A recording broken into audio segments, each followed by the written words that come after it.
desde el punto de vista de la poesía o desde el punto de vista de All Quiet in the Western Front, y que uno tiene que manejar la vida en las trincheras, en el campo de guerra. Uno supone que, al igual que todas las demás personas de nuestra generación, uno conoce esas obras literarias, pero uno también mira muy de cerca las cartas de los soldados. Sí, ese fue el punto de partida. Yo había leído tantas cartas como pude de soldados, tanto en Aldershot como también cuando se iban al frente, y las cartas de sus familias, y lo que trataba de detectar y encontrar era cómo cambiaba el tono y cuándo cambió el tono y qué implicaciones tuvo. Y en un comienzo, y esto no nos sorprende mucho, cuando estaban recibiendo su entrenamiento en Aldershot, todo el mundo piensa que se divierten mucho, pero cuanto más avanzan durante los años de la guerra, esto va cambiando. Y otra cosa que se ve es que los soldados al comienzo le cuentan a sus familias sobre otros soldados del mismo batallón, del mismo escuadrón, y siempre cuentan esos relatos, pero más adelante ya no lo hacen. Es algo que guardan para sí mismos y es solamente sobre sí mismos que escriben. Y cambia el tono en las cartas que reciben de sus familias. Se ven que 3 o 4 cartas tienen que ver con la relación con Jones o Smith, del cual habían hablado en cartas anteriores, y preguntan qué pasó con ellos porque ya no los mencionan. Y cuanto más uno ahonda en las cartas y más las lee, más se da cuenta uno que uno tiene esa parálisis. Yo quería dar la apariencia de que estaba realmente presente. Desde el punto de vista de la voz de Christian, hay una especie de ventríloco en él cuando está escribiendo sobre una época muy específica y una clase muy específica, porque Christian, aunque se convierte en un escritor porque tiene que contar esta historia, es el hijo del carnicero, no es una persona que haya tenido una educación muy avanzada, y sin embargo es un ratón de biblioteca. La mayor parte de mis personajes en mis libros son personas amantes de la literatura, personas que leen mucho.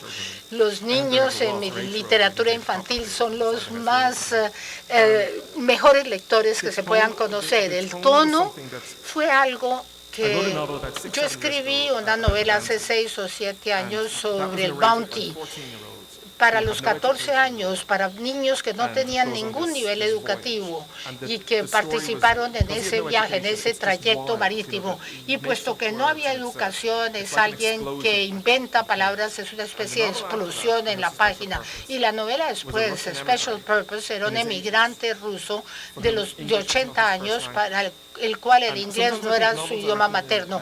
A veces las novelas se escriben en forma muy diferente a la novela justamente anterior. Lejos de Turnstone y el Bounty, a esta persona mayor, emigrante ruso, que iba a hablar de una forma muy elegante, yo quería hacerlo así, quería cambiar el tono. Y luego, cuando llegué al absolutismo, se trataba de la sensación de odio contra sí mismo que yo quería que permeara el libro totalmente. Y sí, él es hijo del carnicero, pero él ha ido a la escuela y aún como joven ha leído, y es claro que quiere escribir. Entonces tiene esa chispa dentro de sí, es un poco más inteligente que quizás lo que hubiera sido en otras circunstancias. Bueno, hay un párrafo maravilloso en una de las conversaciones entre Christian y Marion en que él describe, y yo no recuerdo exactamente la cita, pero al principio dice él, es que en algún lugar de ese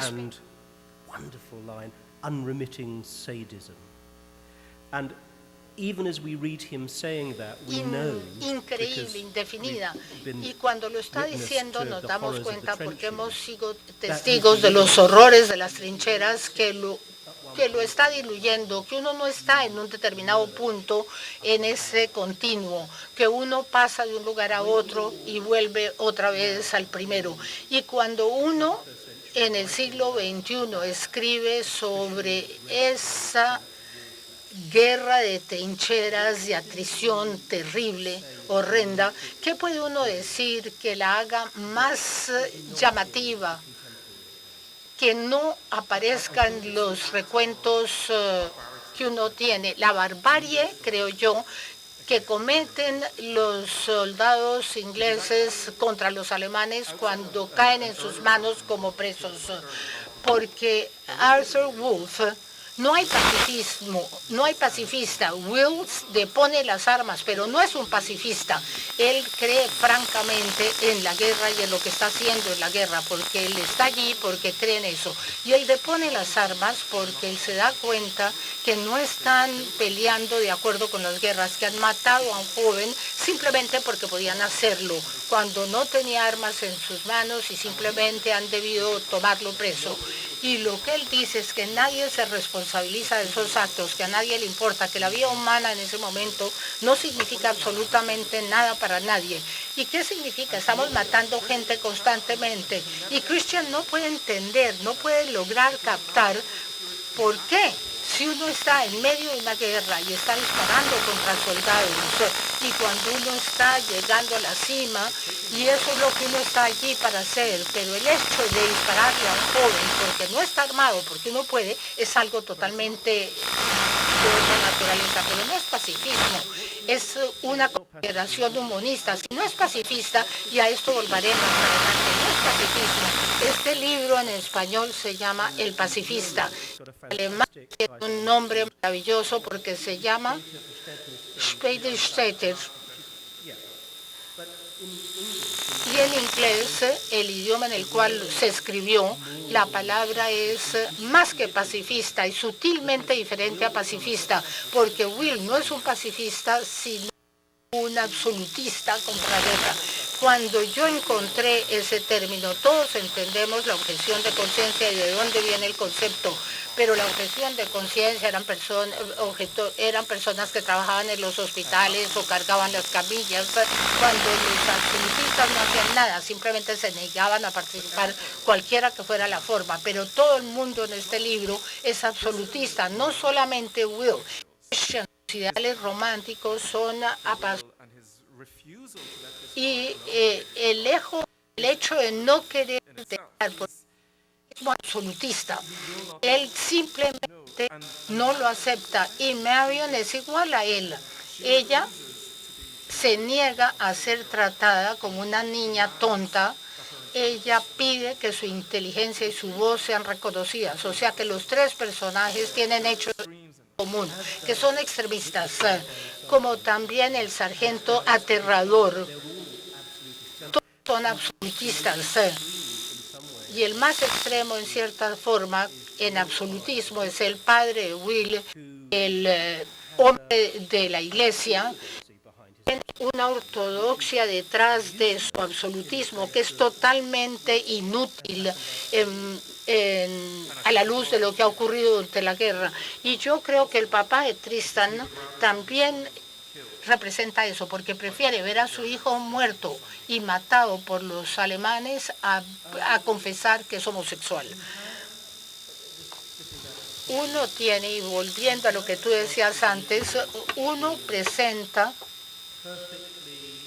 a Will con una explicación muy profunda del pacifismo, determinado contexto, algo que es polémico y no se ve claramente de inmediato que nosotros, el lector, tengamos que estar de acuerdo. Se nos pinta el contexto en que varios de los otros personajes, y no hay personajes en este libro que uno automáticamente les tenga simpatía. Brillantemente uno tiene una actitud de cierta distancia con ellos, pero algunos de los personajes de primera línea son personas que dirían, no importa si se asesinan con balas o con drones, el mecanismo, la parte genocida, el asesinato colectivo, el horror de este conflicto es algo que no tiene que ver con el método. Todos estamos condenados con anterioridad.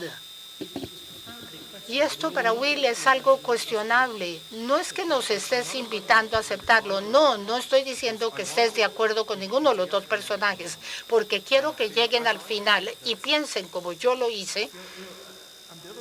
que hay una ambivalencia sobre ambos. Tristan es el narrador y generalmente en una novela es su trayectoria y generalmente el lector se pone del lado de su narrador, pero él ha hecho cosas que no son especialmente agradables y a veces uno piensa este realmente es un ser humano muy egoísta y Will es exactamente lo mismo. Y yo creo que cuando uno escribe una novela esto debe reflejar a la vida real. Todos somos así. Ninguno de nosotros es un santo o un monstruo. Todos hacemos cosas algunas veces que nos hacen avergonzarnos y otras que nos enorgullecen. Todos conocemos personas sobre las cuales estamos muy seguros. Y eso me gusta que exista en la novela, no que todo esté bien arregladito. Que se tenga la sensación de que uno no sabe cuál es la razón. El leer y luego compartir un libro con otra persona y hablarlo con otra persona es una alegría. Y yo he visto que hay gente que dice, odié a Tristan y otras personas que lo han leído y que dicen, realmente empaticé con él. Yo no creo que sea el autor el que deba insinuar cómo debe sentir el lector respecto a los personajes. Y vuelvo a ese tema. En el niño de pijamas rayadas, una de las críticas que se le hizo al libro, una de las muchas, era que la gente me escribía y decía que yo estaba pidiendo que tuviéramos simpatía por el niño alemán y no por el niño judío. Y mi respuesta era, yo no puedo inculcar cómo deben sentirse ustedes. Si ustedes tienen simpatía por uno o el otro, es usted como lector, yo no lo puedo decir. Usted es el creador omnipresente, usted manipula la respuesta del lector. No, yo no creo que lo haga. Lo único que hago con una novela es que yo soy un escritor muy emocional y trato de colocar todo en un contexto en que hay algo emotivo, pero verdaderamente considero que no me corresponde a mí decirle cómo se debe sentir sobre el relato. Me parece a mí se han vendido 5 millones de ejemplares de este libro. Es posible que todos ustedes se hayan leído ese libro del niño en las pijamas de rayas.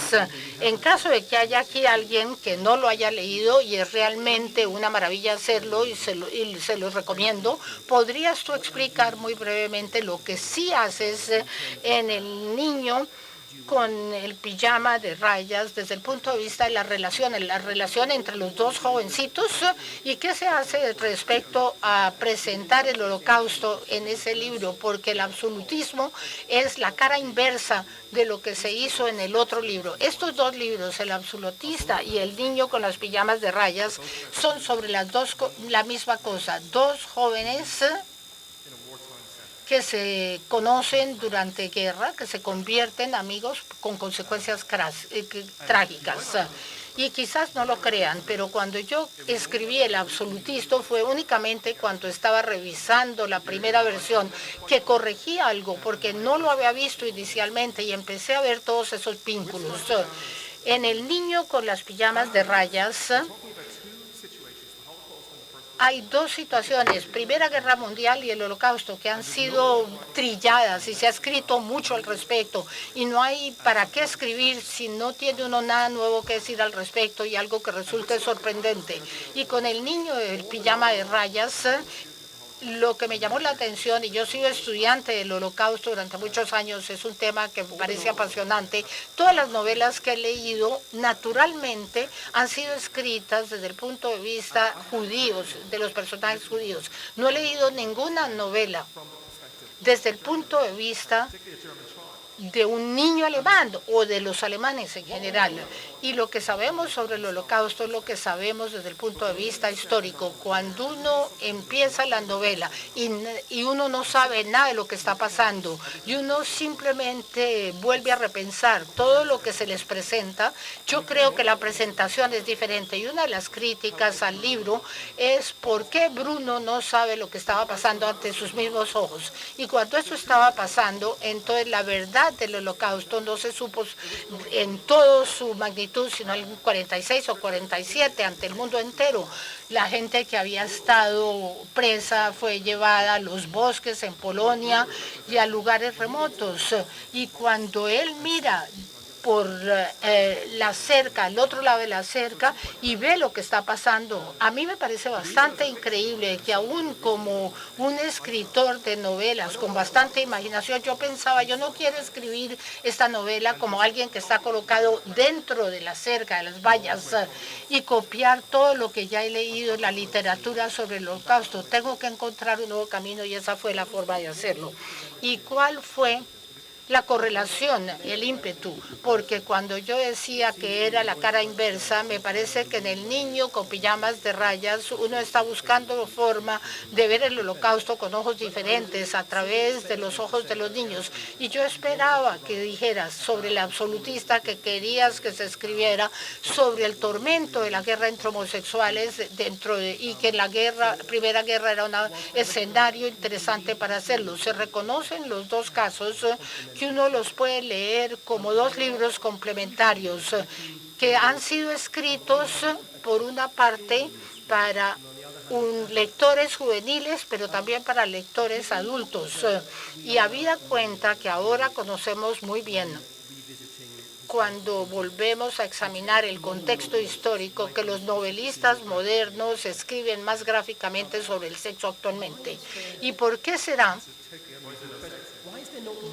No hay más sexo, si se quiere, puesto que los dos momentos capitales en la vida de estos muchachos tienen que ver con sexo, porque mi madre lo va a leer.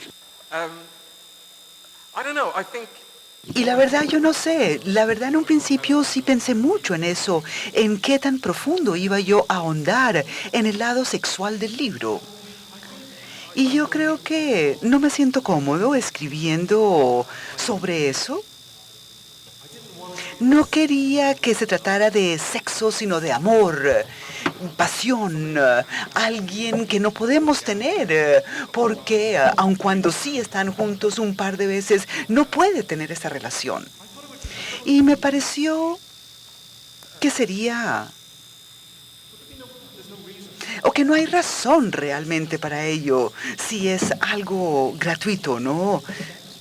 No, ciertamente no. Sexo gratuito en la segunda página, ciertamente no estoy hablando de eso. Cuando uno ha escrito dos libros como estos, existe la expectativa no irracional por parte de la audiencia, del público, que no es que se sea miserable, sino que no estamos escribiendo payasadas. La intención es sentirse atraído hacia lo más difícil, hacia el mayor dolor que uno puede llegar a encontrar.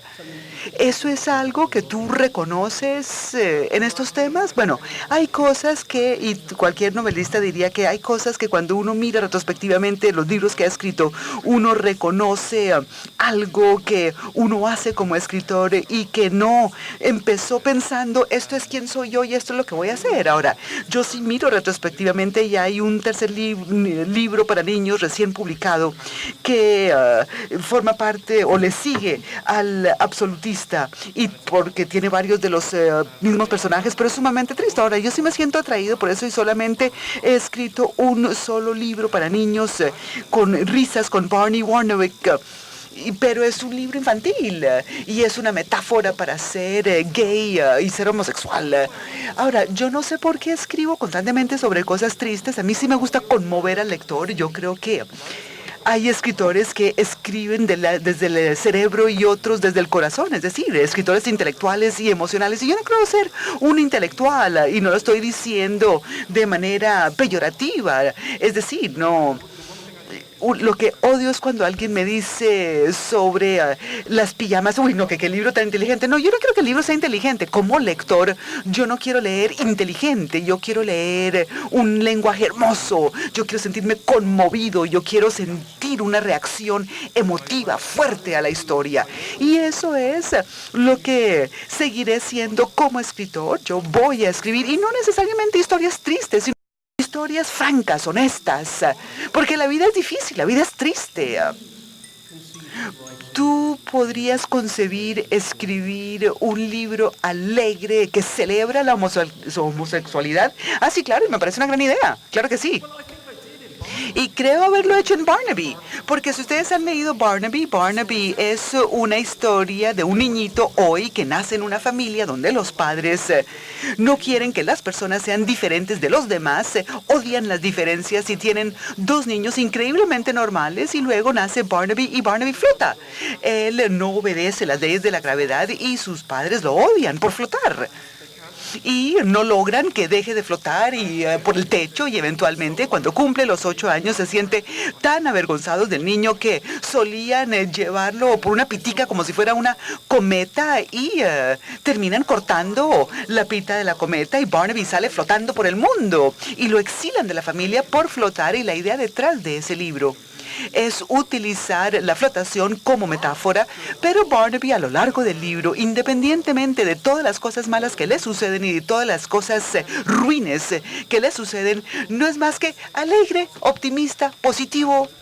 Y hacia el final del libro encontramos opciones en su camino y Barnaby se da cuenta que le fascina flotar y eso es quien es. Así nació y no necesita cambiar porque otros quieren que lo haga. Entonces ese mensaje es algo que logro con esa novela. Logro transmitir ese mensaje. Yo quisiera hacerte un par de preguntas técnicas sobre esto. Tú has dicho que tú escribiste rápidamente el primer borrador y lo mandaste al editor.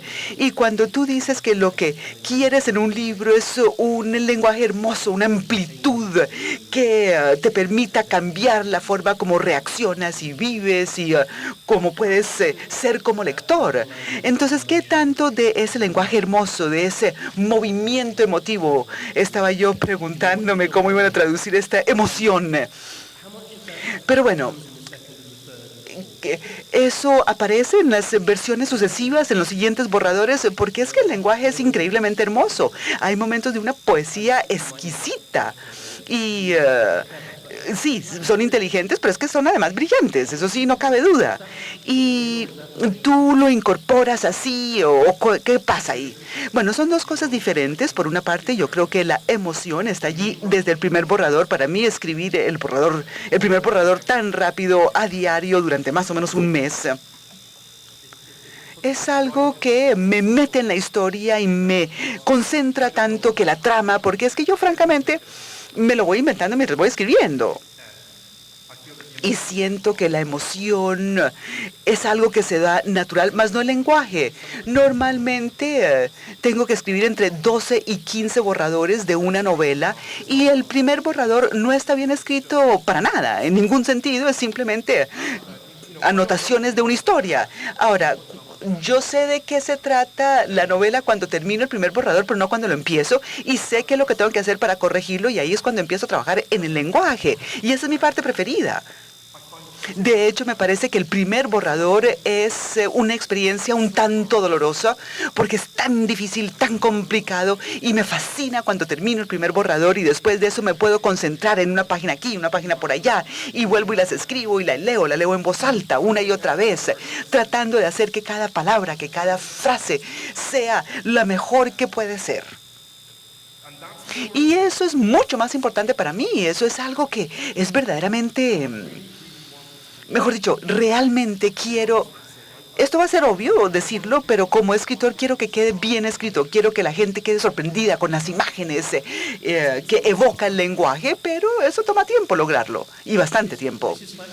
Y esto es injusto para las personas que no lo han leído, pero quisiera tomar este libro específicamente. Y la verdad me quedé sorprendido que me hubieras dicho que escribiste el primer borrador en un mes. Sí, como unas 3 semanas. ¿Y qué? ¿Tú escribes 20 horas al día? Sí, el primer borrador les dedico como 12 horas diarias, 7 días a la semana. Y creo que hay otros que creo que otros han escrito su primer borrador en 10 días. Y el niño de las pijama de a rayas, 60 horas seguidas sin dormir. Empecé un miércoles en la mañana, a las 9 de la mañana, y escribí todo el miércoles. Me di cuenta que así soltaba mi escritura, iba a perder la historia, de escribir toda la noche, a jueves toda la noche, y terminé el viernes a mediodía. Lo saqué en 2 días y medio. Y el martes por la mañana ni siquiera se me había ocurrido la historia. Se me ocurrió el martes por la noche y pensé, uy, lo voy a escribir. El viernes era mi cumpleaños y terminé el primer borrador 2 días y medio después de empezar. No, tú eres la fantasía de todo académico y por milagro no lo escribiste a mano, no, eso sí lo escribí a máquina. Bueno, pero ¿qué sucedió con este libro?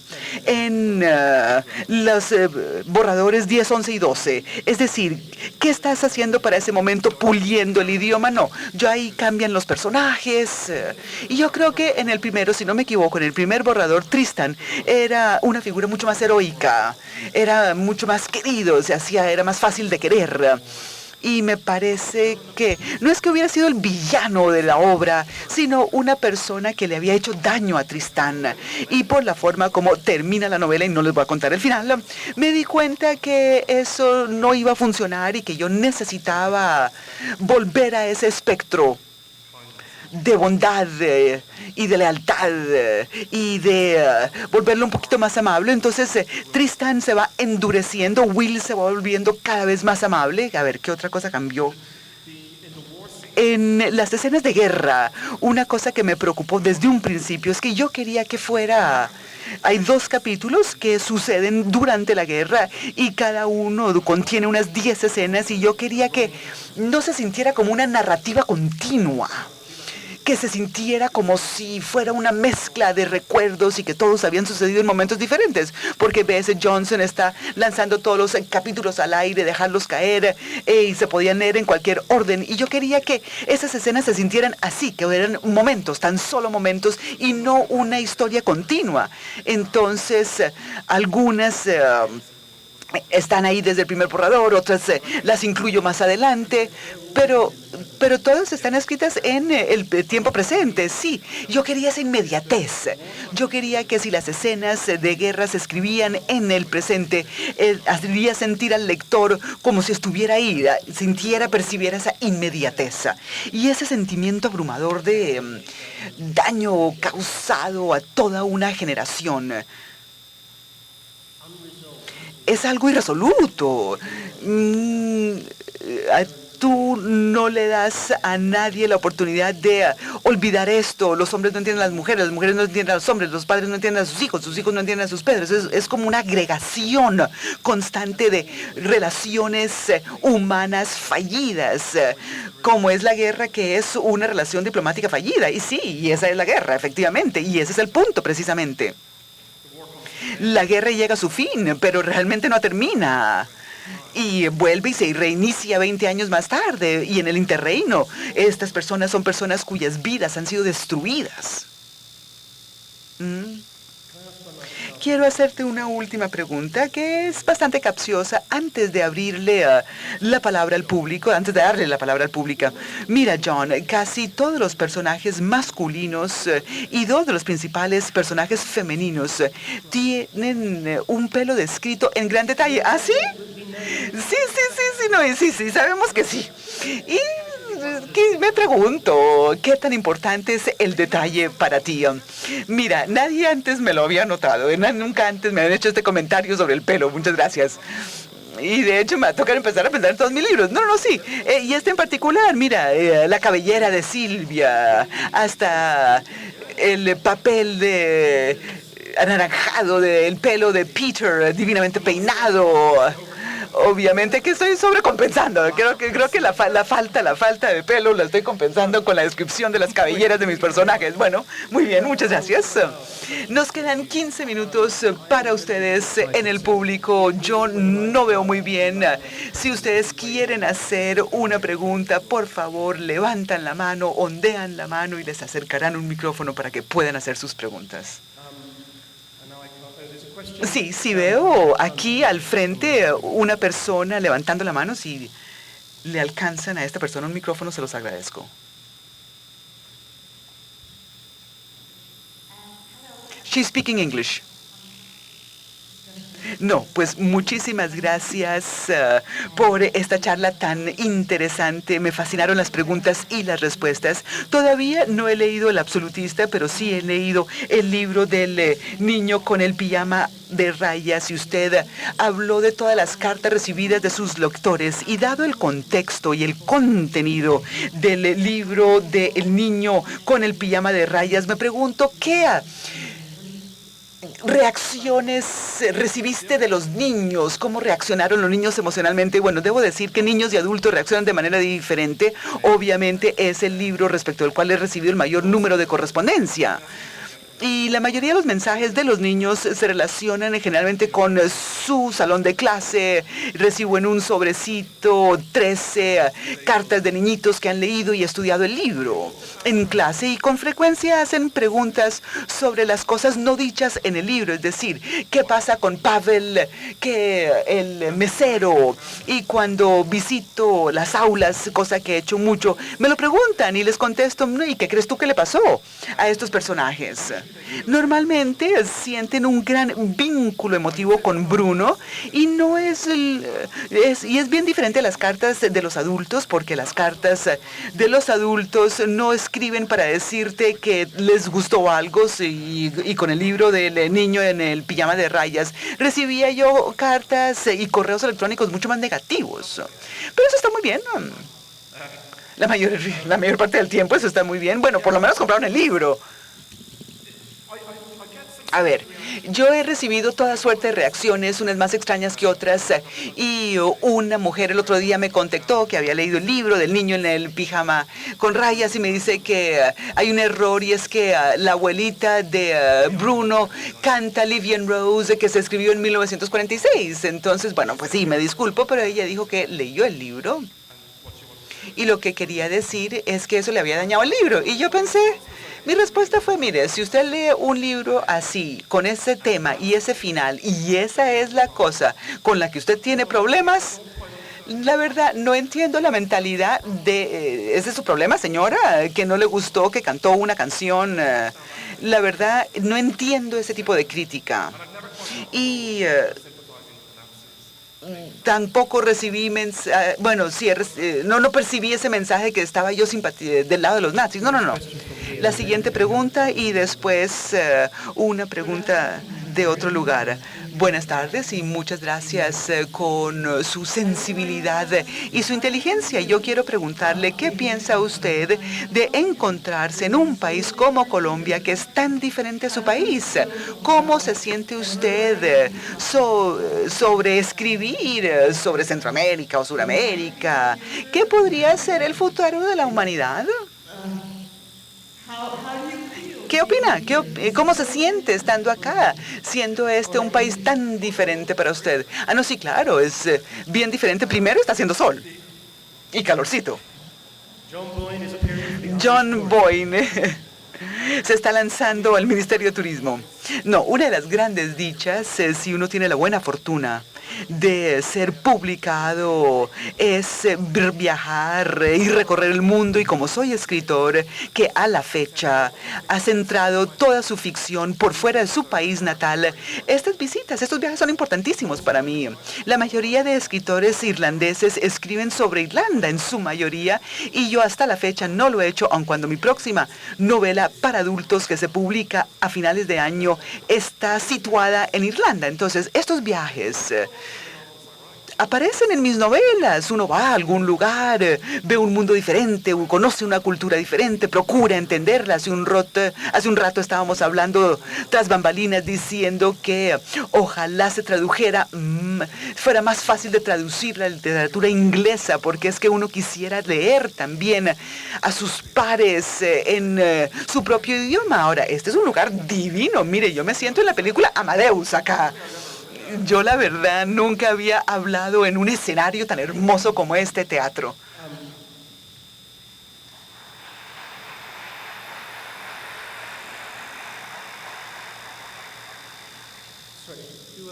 ¿Quién más quisiera hacer una pregunta? Porque yo feliz sigo haciendo preguntas, pero no, tomemos preguntas del público, por favor.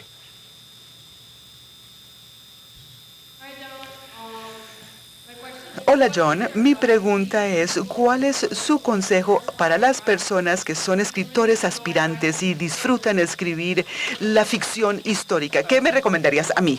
Bueno, te daría un par de consejos. Yo recuerdo hace unos años, ya les conté que yo trabajo en la Universidad de Stargate y estaba yo dictándole un curso a unos 12, 13 jóvenes escritores aspirantes, y en la primera clase les pregunté, bueno, ¿ustedes qué están leyendo en este momento? Y creo que 9 o 10 no habían leído un libro desde hacía 6 meses. Y es increíble el número de jóvenes que dicen querer ser escritores, pero que no leen. Entonces, ese sería mi primer consejo, leer. Cuando se trata de la ficción histórica, mi punto de partida no es la no ficción. Yo leo novelas escritas en el momento en que he situado mi novela, porque al hacerlo nos damos cuenta que el lenguaje y el idioma de hecho se ha podido perder y uno puede recuperar insertándolo en su propio libro, y uno encuentra un detalle, a ver, sí, mejor dicho, a mí me interesan cosas como si el hombre se pone de pie cuando una mujer entra a un salón, cómo es el pelo de la gente, cómo se comporta, cómo se viste. Entonces yo empiezo leyendo otras novelas, y luego ahí sí empiezo a meterme por el lado del no ficcional. Y yo creo que la ficción histórica es un magnífico punto de partida para todo escritor aspirante. Tenemos otra pregunta por acá, por favor. Vamos a acercar el micrófono. ¿Se imaginan estar uno en Gran Bretaña con una audiencia, un público español haciendo preguntas en español, y aquí no lo están haciendo en inglés? Good afternoon. My question. I was asking for that, wasn't I? Mi pregunta es sobre la adaptación cinematográfica de su novela El niño con el pijama de rayas, La cercanía. Hang on, Have to go one back to the second. start. Okay, start again. First, la adaptación cinematográfica de su novela El niño con el pijama de rayas, ¿cuál fue la cercanía con el proceso de adaptación, el trabajo con quien realiza la adaptación y su conformidad respecto a la finalización de ese proceso, ya la película en pantalla que tanto le complace conforme a la idea original?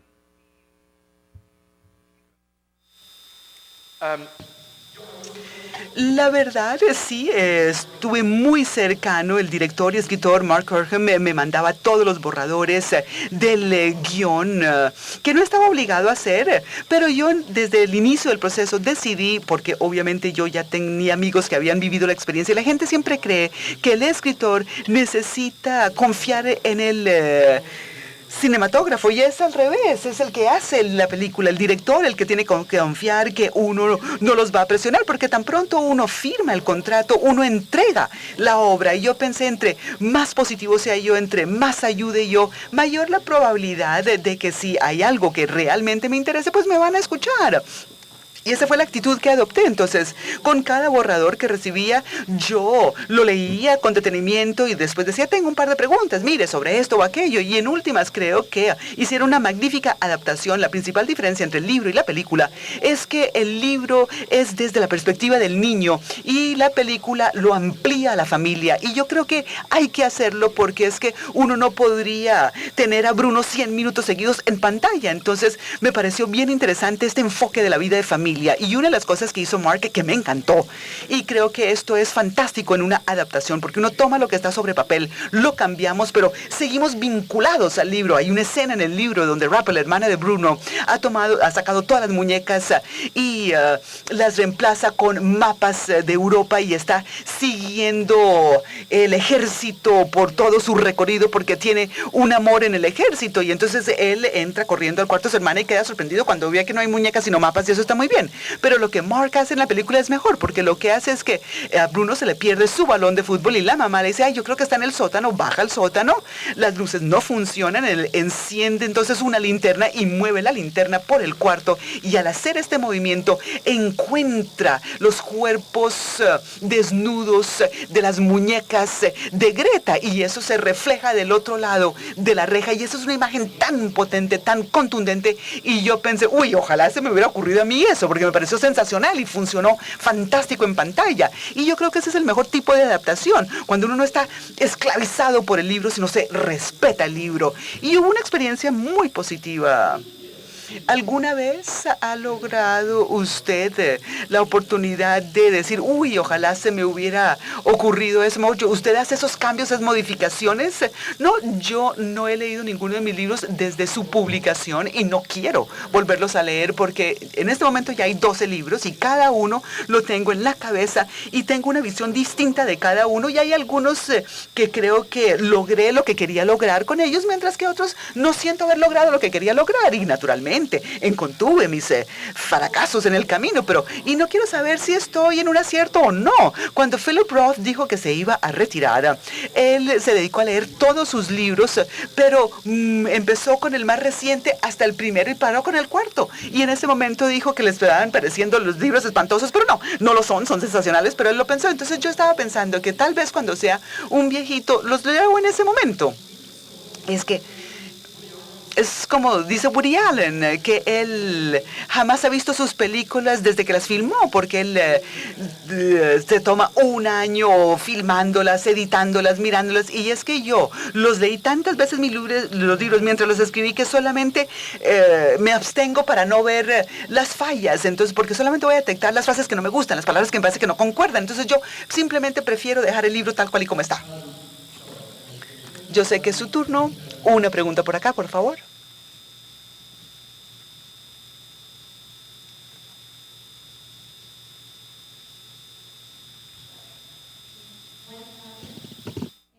I would like to know about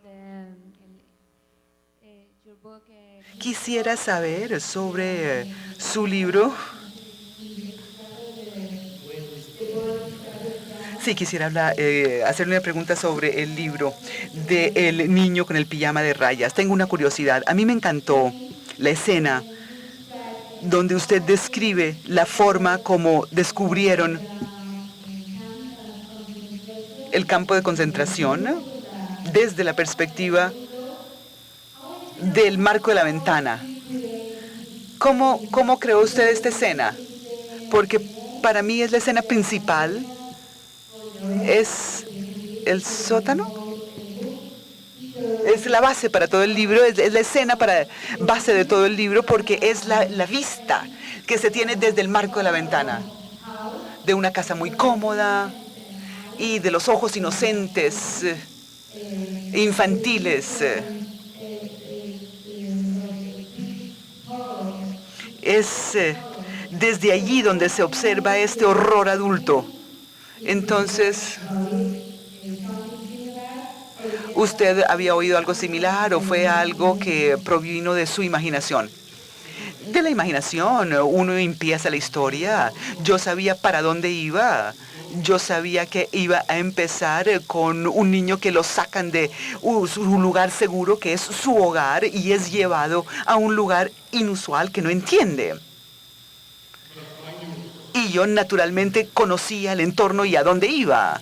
Y las personas que leyeron ese libro y que no lo conocían, la historia, seguían a Bruno en su recorrido, en su travesía, y por eso es que yo no quise dar muchas pistas desde un principio. Entonces pensé, esta es la casa donde él va a ver la reja, va a ver gente en uniformes que él cree que son pijamas a rayas, y era como una progresión natural de la historia, y creo que ese es el momento en el cual recuerdo haber anotado en una hojita de papel en mi escritorio el niño con el pijama de rayas como título, porque yo sabía que Bruno en últimas terminaría con una de estas pijamas a rayas puesta.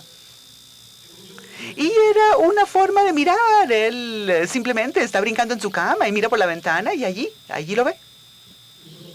Nos queda tiempo para una última pregunta.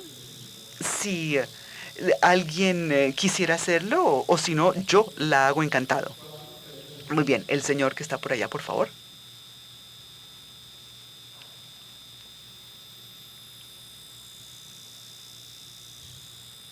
Muchísimas gracias. Voy a tratar de hablar en inglés. Lo que tengo es una curiosidad. Yo no lo he conocido a usted antes, pero lo que usted explica sobre su forma de escribir me parece como si usted es una persona muy organizada, es un escritor muy organizado. Por otra parte, hay tantos escritores que publican sus libros, los reescriben 10, 15 veces. En la historia, si vemos a Balzac, el escritor francés, es increíble. Entonces, por pura curiosidad, quiero preguntarle si es por su forma de ser o usted cree que su forma de dejar el libro es la forma correcta de hacerlo, o si encuentra algún valor en la forma como otros escritores están reescribiendo una y otra vez la misma cosa. La verdad no entiendo qué impulso llevaría a una persona a reescribir un libro publicado, porque forma parte de nuestra vida, es quienes éramos como escritor en el momento en que lo escribimos, en la etapa emotiva en la que estábamos viviendo cuando lo escribimos. Y hay tantas otras historias que contar, entonces yo realmente no entiendo ese impulso.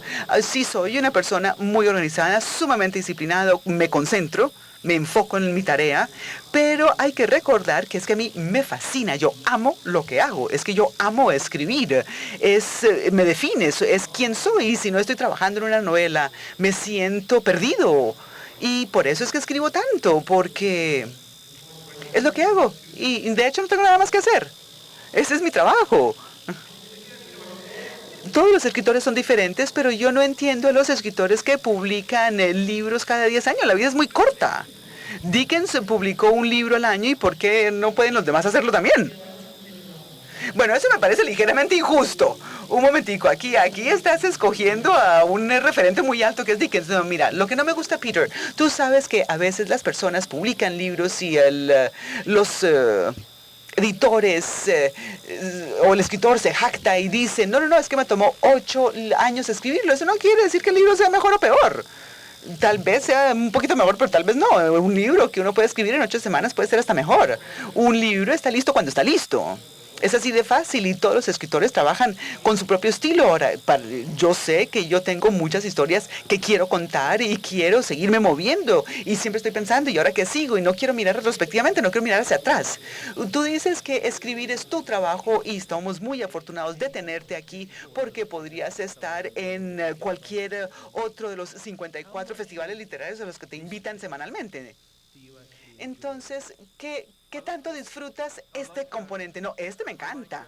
Me encanta hablar sobre libros, me encanta responder preguntas sobre libros con lectores, interactuar con el público. No me gustan las entrevistas de prensa. El problema, y me disculpo con los periodistas aquí presentes, si los hubiere, pero he visto que cuando uno publica un nuevo libro, si uno tiene un libro tan importante tras uno como El niño con el pijama de rayas, todo el mundo vuelve al libro del niño con la pijama de rayas y eso es aburridor. Ahora, si me toca, si solamente me tocara contestar la pregunta dónde saqué la idea para el libro, pues quedaría contento. No, lo dijo usted, no yo. Sí, tiene toda la razón, pero bueno, espérese. A mí me gusta conocer lectores. No voy a decir que es un lugar solitario, pero uno sí está solo escribiendo, pero uno sí quiere que los demás lo lean. Ahora, yo no subestimo la naturaleza tan fantástica de recorrer el mundo entero, estar en un teatro como este, teniendo este panorama ante mí, es increíble. Mire, cuando yo me bajé del avión ayer en Bogotá y vi mi libro en la ventana de la librería y le dije a mi hermana, le dije, mira qué locura. Aquí estoy en Dublín escribiendo y resulta que despierta interés en personas del otro lado del mundo. Eso no lo subestimo, sino por el contrario, me siento sumamente agradecido. Y eso forma parte de la respuesta a su gran pregunta sobre cómo se siente usted estando acá. Y parte de la respuesta es familiar, porque la comunidad lectora mundial es recíproca y respeta